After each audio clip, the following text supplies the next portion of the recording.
What do you think about your team's smarts and intensity at the finish to get this win? Well, we competed like crazy. Obviously, Jordan Clarkson got going, and we couldn't stop him. He made some incredible shots, and obviously, put a big scare into us. But I love the way we competed. We let them out of the bag a little bit in the fourth with Clarkson getting going. All the fouling early in the quarter hurt us. But as I said, our guys stayed with it. Steph hit a huge three on a night where he really didn't have the three-point shot going, but shows you his confidence level and just how clutch he is. So hell of a win against the team with the best record in the league. Is this a sign of progress or maturity? Well, I think the last few weeks have all been a case of maturity and a team coming together and really finding roles and so we've been in a nice little groove here the last few weeks, and this is one of our best wins given the quality of the competition. Steve, Jordan Poole seems to really thrive playing against Utah. What do you see that they do on him that allows him to get going as he does against this team? I don't know, Kendra. I just think that Jordan's got a lot of ability, and tonight he was able to showcase that ability. Made some big shots.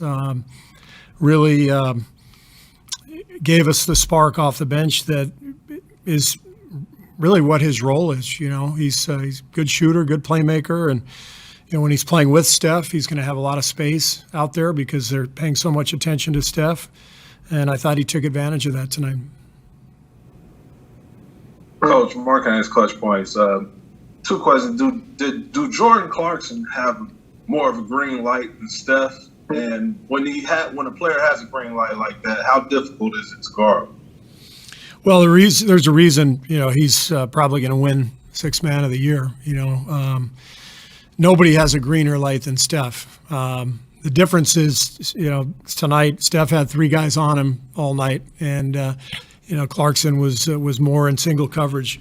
They put a lot of pressure on you because they can all shoot. That's what makes Utah who they are. I think they lead the league in three-pointers made and attempted, and because they've got Gobert rolling down the lane, it makes it very difficult to send a lot of bodies at one person. You got to stay home with a lot of shooters. So Clarkson took advantage of that. He was tremendous, made some big time shots, and almost carried them to the win, but we were able to hold them off.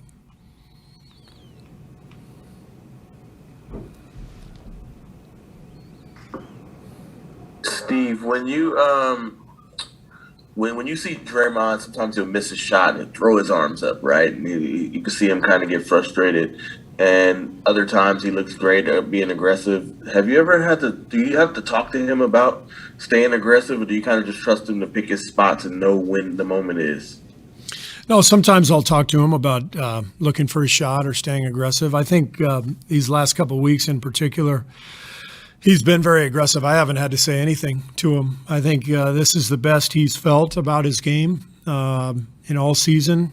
I think over the last month, his offense has really come around, and all season long he's been the defensive player of the year in my mind. So he's had a great year, but the offense has really picked up here over the last few weeks.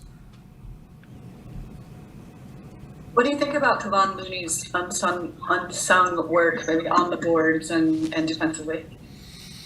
That should be Kevon's nickname, is Unsung. He's always been unsung. At some point, we have to sing for him, I guess. He's been doing this for years. He's unappreciated because he doesn't do anything flashy. He doesn't score a lot, but he's been a mainstay for us defensively and as a screen setter, and just his awareness, his basketball awareness. He's always in the right spot. And this is probably the best stretch of rebounding games he's had in his career. He's really putting up big numbers on that end. See, do you have time to enjoy this at all? Yes, I'm going to go have a beer right now, honey. And when do you start thinking about tomorrow? Maybe on my second beer. What do you think about the Suns? Phoenix has had a phenomenal year. I'm really happy for them. Just knowing a lot of people who are in that organization, having worked there. It's been a long haul, but they've really built something special, and they've done it, from the ground up through the draft, and then of course making the trade for Chris really, kind of put them over the top, and so they've got a great team. They've beaten us pretty badly twice, so hopefully we can show a little better tomorrow. Steve, what is it? Go ahead, Nick. I got it.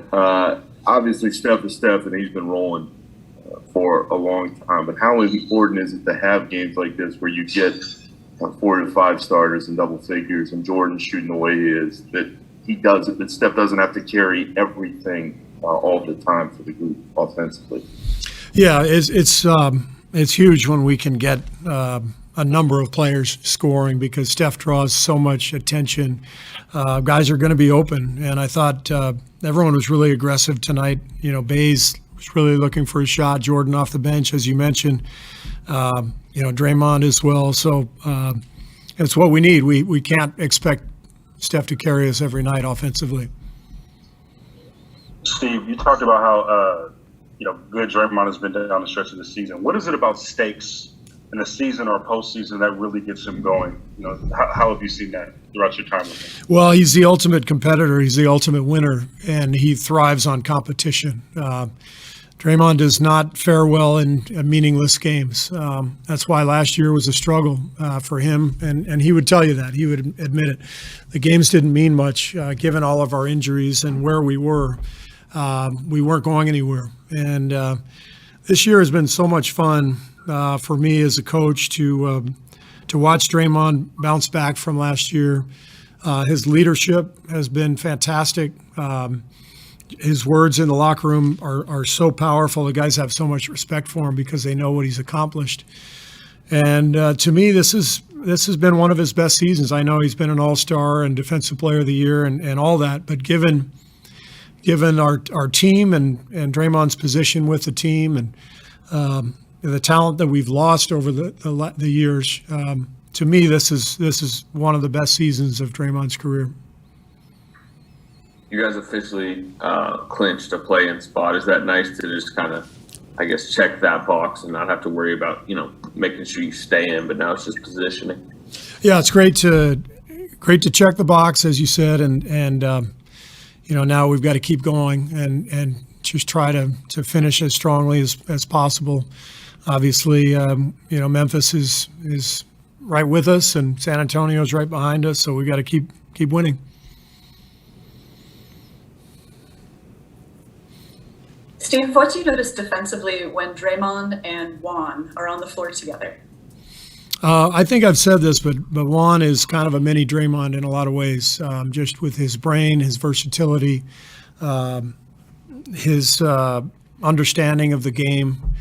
The two of them work really well together. They take away angles, they force bad passes. They both rebound. They both hit bodies on the glass, so you're not getting a lot of people sneaking in for offensive boards. They really work well together. It's fun to watch. All right, everybody. See you tomorrow.